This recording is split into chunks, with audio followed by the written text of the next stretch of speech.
yang tinggi-tingginya, biaya marketplace juga tinggi, daya beli menurun, perilaku konsumen berubah. Semua hal ini dialami oleh yang namanya business owner. Benar apa benar?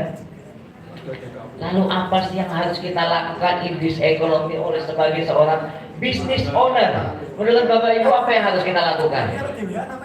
Tadi ada yang menjawab harus menyesuaikan, harus memahami AI. Oke. Apa yang harus teman-teman lakukan dengan kondisi ekonomi? Saya harus lebih berat di sini jadinya ya, karena posisinya lebih banyak di sini daripada sebelah sana ya. Oke, jadi berat ke kiri nih. Ya. Yang sebelah sini lebih ramai daripada yang sebelah sini. Oke. Apa yang kita harus lakukan sebagai seorang business owner? Maka yang harus kita lakukan ada dua hal, Bapak Ibu. Berapa hal? Apa saja? Yang pertama adalah change. Yang kedua adalah learning. Apa yang harus kita change di tengah perubahan kondisi saat ini yang serba cepat? Bahkan informasi kita dapatkan jam 00.01 itu berubah langsung, tiba-tiba beritanya jadi apa gitu ya.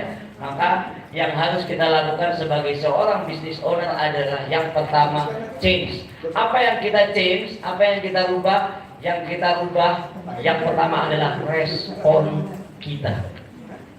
Ya. Kita tidak perlu menjadi reaktif dengan berita-berita yang ada. Ya.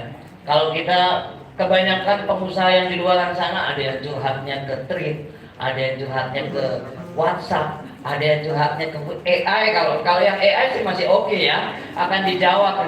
Nah kalau yang curhatnya di tweet, ada yang curhatnya itu di WhatsApp, yang jawab siapa? Netizen. Ya, bukannya meringankan masalah, malah menambah masalah.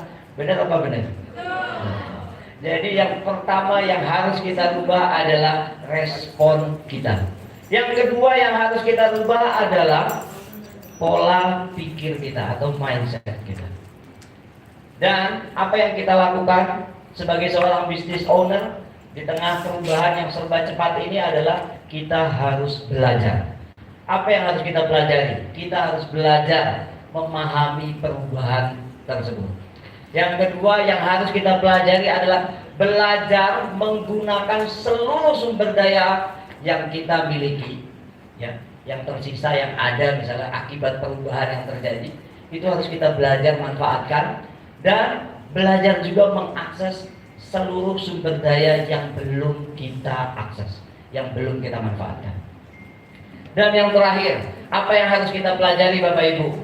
Maka yang harus kita pelajari adalah belajar memenangkan perubahan tersebut.